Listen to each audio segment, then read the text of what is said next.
1051, I'm on scene. I'll be assuming Caroline Street Command.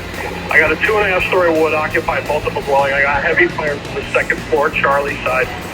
I have an exposure on the Delta side. We have one line stretch not in operation yet. Primary searches are underway. Status of the fire is doubtful. One passing command. I'm on the first line. Just be advised, we're on scene. 2-story wood frame. I got heavy fire from the Alpha side.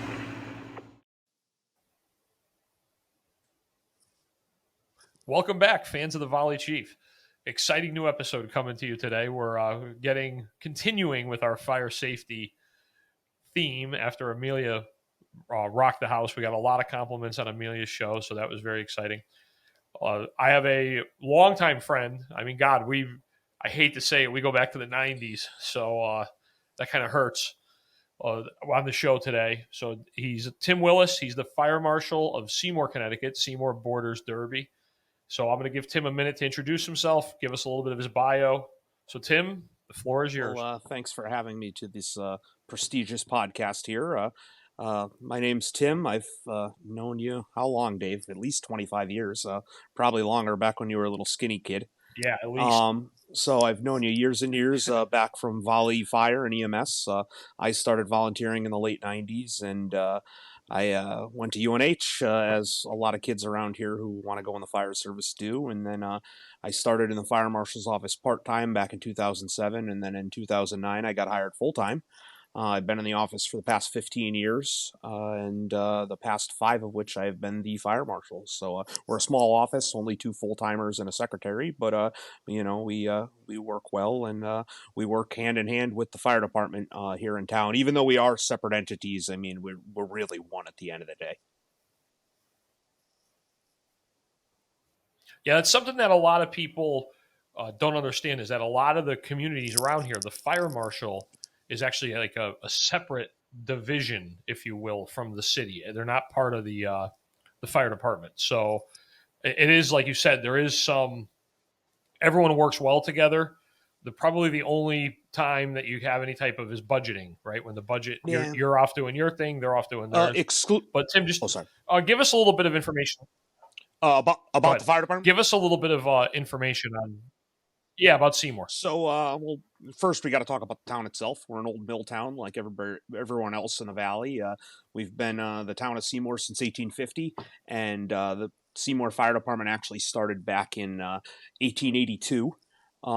It was first when it first came to be as a fire company, as everywhere in the valley and the nation for that matter. They started out as social clubs. It was a social club in 1882 after the Ting Opera House fire. And the very, very first name of the Seymour Fire Department was the Ocean Fire Company. And it really came because they bought a fire truck and it said Ocean on the side of it. So why change a good thing? That lasted about 3 months, and then they became the Humphreysville Hook and Hose Company, which actually paid homage to the original name in town of Humphreysville. And then, here, I'm turning off my camera right now. No problem. Stand by. You don't want to see where it froze. Oh, boy. There we go. You good now? Good now, Dave? So yeah, go ahead. 1882, we became, a few months in, we became the Humphrey Hose Hook and Ladder Company, and that lasted for about 2 years, and then in 1884, they changed to Company 2 to honor the first company, and became Citizens Engine Company number 2, which is kind of unique because 60 some odd years later in 1947, Great Hill formed and actually took the Company 1 designation, even though there had been a Company 1 approximately 60 some odd years earlier. And then we fast forward to current time. The fire department does not first respond to EMS. So just on the fire side, we do between 550 and 600 runs a year. Not super busy, but busy enough.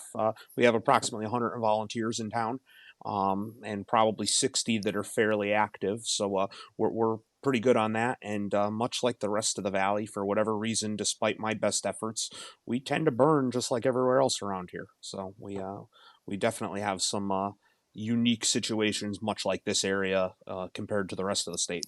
So that's kind of why we're here now. Yeah, it's you know me, I my love of history.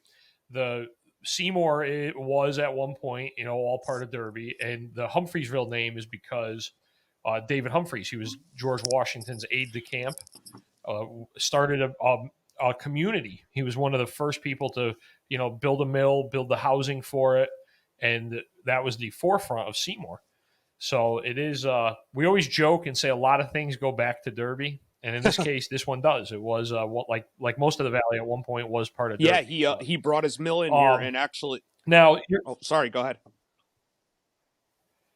no, Come on, go, you go. got me on here, and you expect me not to talk constantly. This is going to be a tough one, Dave. So Humphrey actually brought all his sheep up here, and this was where his mill was. And in 1850, the town of Seymour wanted to change their name. They didn't want to be Humphreysville anymore. And that exact year, Governor Seymour actually put a moratorium on name changes for towns because I guess everybody was changing their names. So they wanted to be the town of Richmond, and they had all the paperwork to be Richmond, Connecticut, and the governor put the kibosh on it. So they're like, well, actually, we were thinking about Seymour. And lo and behold, he said, well, I'll let that one slide. So that's how we became Seymour. And Right, that one. Yeah, that one's good. I'll let that one. so. So Tim, you said 2-man office. How many buildings? Because Seymour's kind of bedroom community. Like you mentioned, Old Milltown, downtown area, a lot of multifamily, Queen Anne's, big balloon frames. But once you get out of downtown, I mean, even in our lifetime, there's been a lot of development, a lot of new houses in Seymour. So what do you have for how many buildings, I guess you could say, around there? How many inspections do you think you have a year? So for multifamilies, which is really our bread and butter, we have approximately 350. And then when you start getting into inspectable properties between businesses, other types of commercial structures, we have about another 600. So about 1,000, which seems like a lot, but when you start comparing to comparable communities in this area, just to speak to Ansonia and Derby, I mean, I know they're talking thousands just of apartment buildings, and we never want to neglect any of them, but people die in house fires. That's where people die statistically. So that is our main focus, getting in those apartment buildings as often as possible. Now, what led you to the fire marshal path? That's a great question. I really don't have that great of an answer.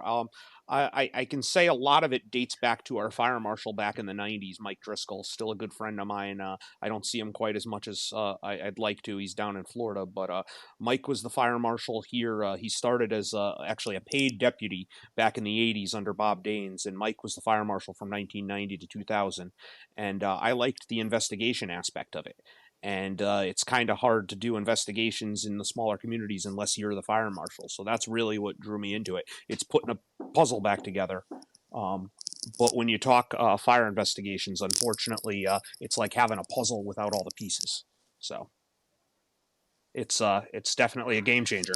Yeah, I mean, I would add, I want to do a round table one time and bring in, a lot of the older, I hate to say old guys, but like, Tommy DeMarco from Shelton, like Joe Matasovich, but Mike Driscoll, there's, true gentleman professional.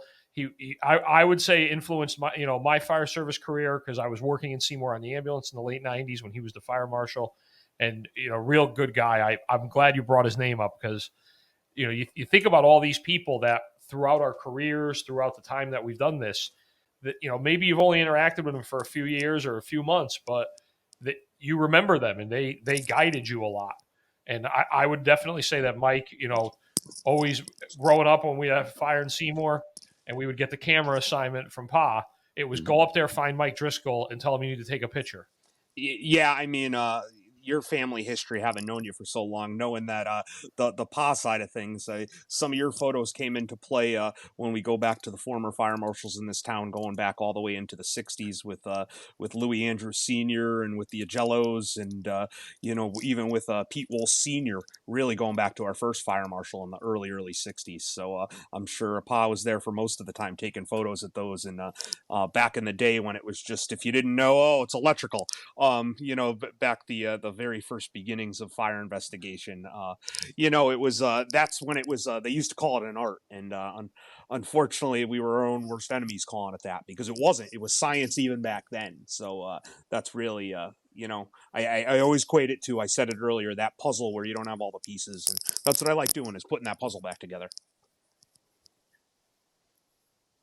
Yeah, now you bring up a great point about family. So obviously my family well documented, but you're in the same boat. I mean, your dad's a long time. Your dad was a long time member. Your brother, like it's a family thing for you too. It's oh, absolutely, it's a family tradition. My father started volunteering back in Ansonia in the early '70s.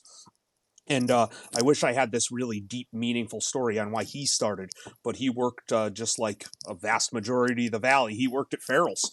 And when those horns went off, those guys got to leave. And he said, well, I'm sticking around doing the work and they're leaving. I'd rather go have fun with those guys. And that's really what piqued his interest back in the early '70s. And he was a member of the Websters, and then a member here at Citizens since 1976. I got involved in the junior program in the '90s. My brother was a volunteer in 1996. He joined and he volunteered up until the time he passed away of cancer in 2002. And not to really change topics, but I mean, I know you were good friends with Chris, and he passed away young from skin cancer. And now looking back, knowing what we know now, you got to kind of question, what could have led to that diagnosis and that illness. Yeah, I mean, it hit us right because we were young. I mean, it was kind of it was kind of one of the first times that we got, I'd say, like a mortality check, and I do think about him a lot. I mean, I laugh. I obviously, as you know, I met your brother through my brother-in-law, and it was like they were friends, so I kind of hung out in the fringes of the circle. But yeah, you're right though. You wonder nowadays. I mean, with all what we know now, we didn't know back then, and it is. It's one of those things you wonder. Yeah, and but you grew up in the firehouse. I mean, the Citizens, the building, beautiful old firehouse. A lot of the stonework, and then what's actually neat about the Citizens is when they outgrew the old firehouse. Like a lot of places, usually they just level it, push it aside, and build a new one. And you guys were lucky enough that they just put an addition on. So you have that original old firehouse still, and that's one of the things I love about the Citizens: the spiral staircase, all the old wood. It's just a beautiful old firehouse. Yeah, the architecture there, it's absolutely beautiful. It goes back to the 1884. They had the wooden house there, and the original one got built just prior to 1900.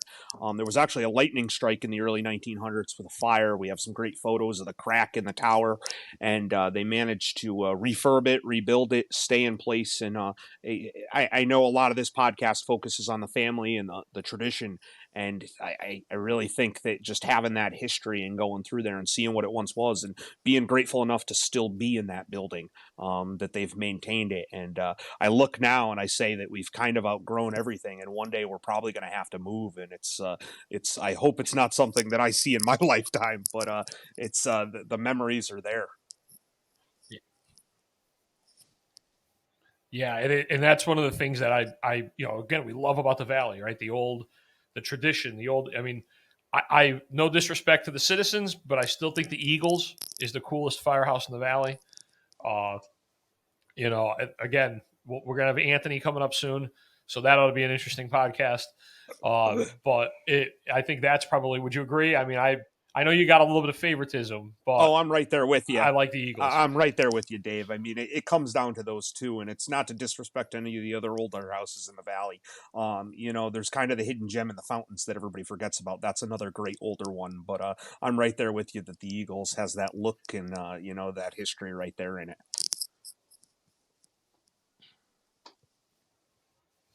Yeah. So now let's back topic to your specialty. So fire investigation. As a fire chief running an incident, the fire marshal is usually right by your side, or the fire investigators. You're walking that fine line. Just yesterday I went to a room and content job, and it's that conversation that goes on up on the fire floor of what are we opening up, what do we want to leave for the fire inspector. obviously I've dabbled in fire inspection. I am a fire marshal. I really haven't done much. I spent a couple of years doing it, but I'm from the suppression side, so I'm open it all up and let the guy figure it out. So give me your side of it. What would you tell new fire officers about preserving the scene? Well, it's the double-edged sword, and a lot of it, I think, comes back to that dreaded R word, that rekindle, that word we hate saying out loud that you never want. So, what do? We just overhaul, so we don't have to worry about coming back. And that's where you'll hear the guys on my side. I think it was probably coined someplace else, but I know our state police use it all the time. The evidence eradication team. You send the fire guys in, and we'll destroy everything we can, take it out, wet it down. And, the worst feeling in the world as a fire investigator is when you show up and everything's out in the front lawn. It's you're trying to piece your scene together. So it's a fine line. And I one thing, and this is where I'm going to pat the Seymour Fire Department on the back, is I think they do a great job. Maybe they're just tired of having to deal with me, but of calling me inside and let me take a peek before they overhaul, or let me snap a couple photos, or at least kind of taking a mental picture for themselves of, hey, this is what it looked like before they took every piece of sheetrock out or the cabinets out. For that new officer, the biggest bit of advice is, if you can wait a second, hold on.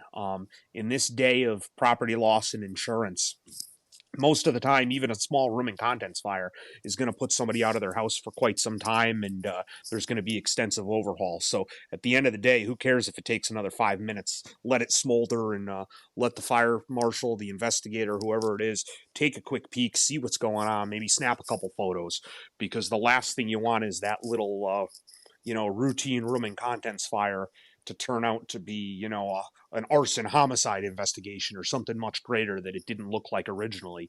And you're the one that spoiled that scene. And, in Connecticut and even in the Valley, we're not immune to those types of crimes. So it's just take the extra second as the officer and give the fire marshal a little bit of a chance just to take a peek. And the best thing I can do in what I do in return is clear them as soon as possible. As soon as I get in, say, nope, I'm good to go, and you guys can return back to service. I think that's the fair trade-off.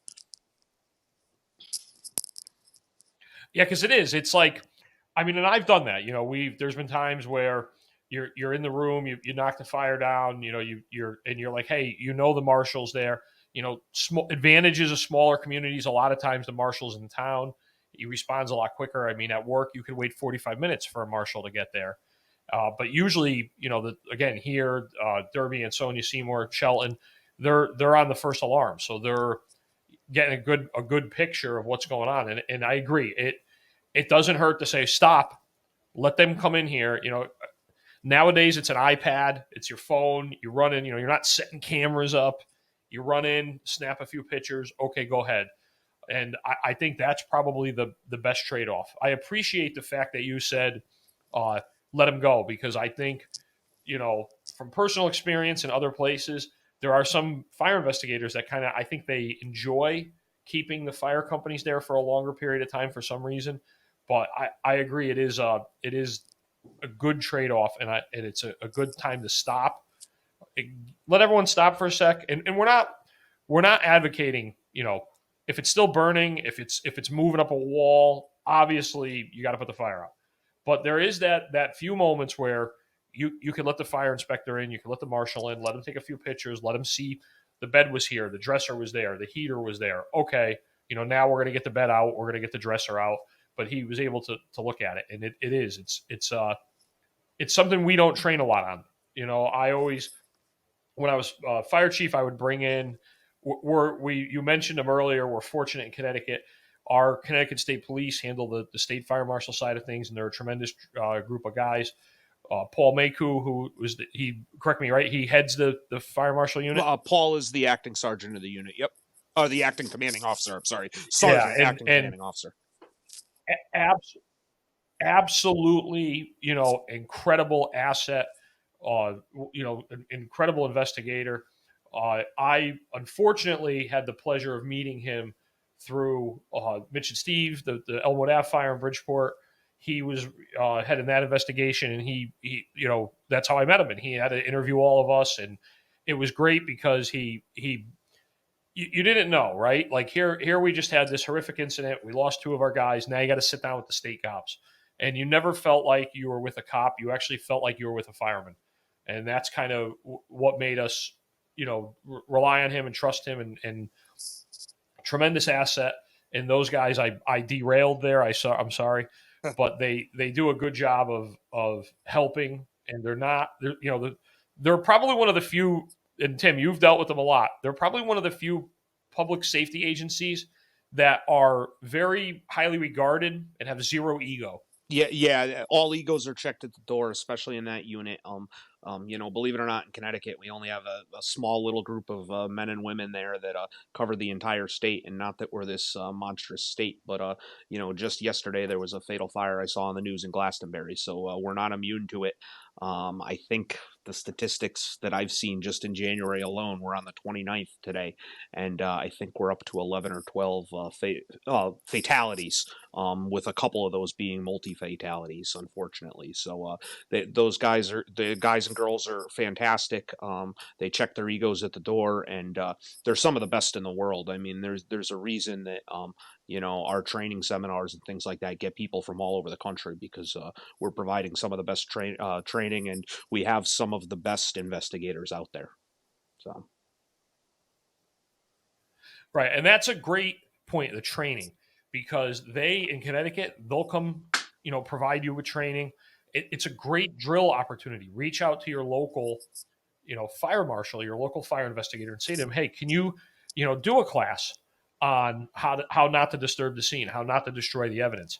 And I think that's a link that we sometimes forget, because you take Fire One, right? It's a blow through chapter in Fire One, and that's kind of it. Most departments don't do any more training with the members, and so I mean, I'm sure any fire marshal would be totally fine coming in and giving a class on how, like you said, not to eradicate all the evidence. Yeah, and especially this time of year, for all our Volley Chiefs out there listening, for all our company officers out there listening, these cold nights in the winter when you're not doing your ice water and your water rescue, and you're not shoveling hydrants, it's a great time of year to have that drill where you're inside watching, going through some slides and looking at before and afters and ways you can make our lives easier, because I've gone back to it a bunch of times, that puzzle without all the pieces. Try to leave as many pieces in the pile as possible so we can put them together, and just good observations. That's the second part I should have said earlier for company officers, is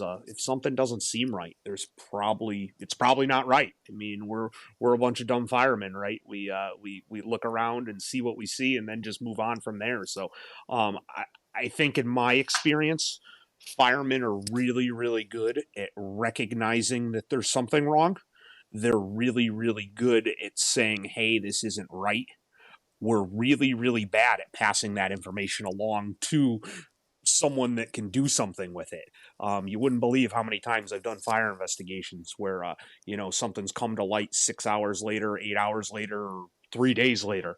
And all of a sudden, oh, so and so saw that, or sometimes it's we get back, and the guys just want to get the trucks back in service, and on the Volley side, you want to get washed up and go home, and you don't always relay that information. So it's not so much the recognition, it's not so much doing the right thing, it's sometimes just passing that information along. And then, speaking of training, if you want to switch hats, you're still involved heavily in the Valley Fire School, another good organization we have in the Valley. You're you're running regional fire school, Fire One, Fire Two programs. You want to talk about that for a minute? Yeah, certainly. It's great that we have training available, and we're fortunate in Connecticut, being a small state, we still have a bunch of regional fire schools that all put out great products, as well as a lot of the independents that just are doing a great job now. There's so many out there that you're getting such a wealth of knowledge, whereas probably 10, 15 years ago you had I don't want to say a limited pool, but you had these great instructors that were teaching in-house, and that was it. And now you're getting the knowledge from all over the place. And just in little old Connecticut, we have a lot of different a lot of different types of communities. We range from obviously very, very rural to very urban that you're familiar with, and then a lot of the in-between suburbia. So it's great to have those aspects. Here in the Valley, we're fortunate that we're able to run a lot of firefighter ones and firefighter twos and get people ready. And then one of the things that I really think is great about this area is that in all these houses represented all the way, in the Naugatuck Valley, you have all these great instructors and guys who, volley there and then have career jobs elsewhere that are able to pass that along in-house. So we can get you, into the race, but your companies can definitely push you over that finish line. So now for the Valley School, tell me why Ryan Hart is the best instructor you have. I mean, when you have talent like that with a family history and 20 plus years of experience right here, how could you not want to learn from them? Yeah, what's funny is Ryan, when I did the episode with Thode, we talked about the Gamewell system. And I had comments, I had feedbacks about people asking me more questions about Gamewell systems and how they worked. So I said to Ryan, I'm going to probably have to have you on because the expert Gamewell people are not getting any younger. No. And, yeah, so I said, I think we're going to have to do an episode on the Gamewell system. I think you do. I believe I have an AFD, what is it, Truck 10 or whatever the designation was for the cherry picker. I think I have one of those shirts laying around somewhere going quite a ways back. But, just another example of the Valley being a little different and having functional Gamewell boxes up until not very long ago. No, I don't know if you know this, but the night we went to the city and told them we were shutting down, we had a fire called in by a Gamewell box. Literally, like you couldn't have scripted it. The person ran out of their house, didn't have their phone, and pulled the box. And it was like, here we are 2 hours earlier telling City Hall, hey, we really don't need these things. We haven't used one in 20 years. And as always happens, that night, someone pulled the box. And it was kind of funny because it was like that would happen. Right? Fitting end to it, it's I miss seeing them out on the streets. I mean, it's nice to go over your buddy's house and see them in their basements on the walls, or go in the local firehouse and see one, cleaned up. But I mean, I have one that I still have to sandblast. But it's kind of a sad fact that they're a thing of the past for the most part. Yeah. So that's about it. We're coming up on the half-hour mark. Anything else you want to add in closing? No, I normally, everybody busts my chops anytime I'm on the news as the public information officer. I end everything with, smoke alarms save lives, but it's not trite. It's not a lie. It's just in my little town in the past 15 years, I can tell you of at least a dozen instances where we'd be calling the medical examiner down if it wasn't for working smoke alarms. So smoke alarms save lives, guys. All right.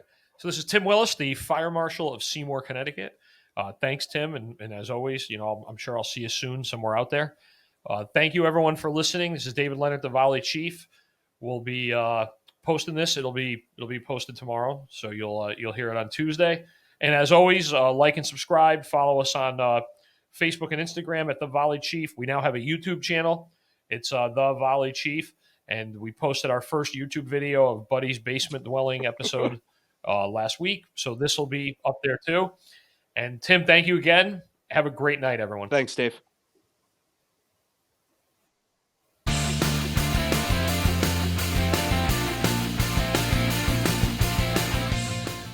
FD1's back in service. Commands terminated.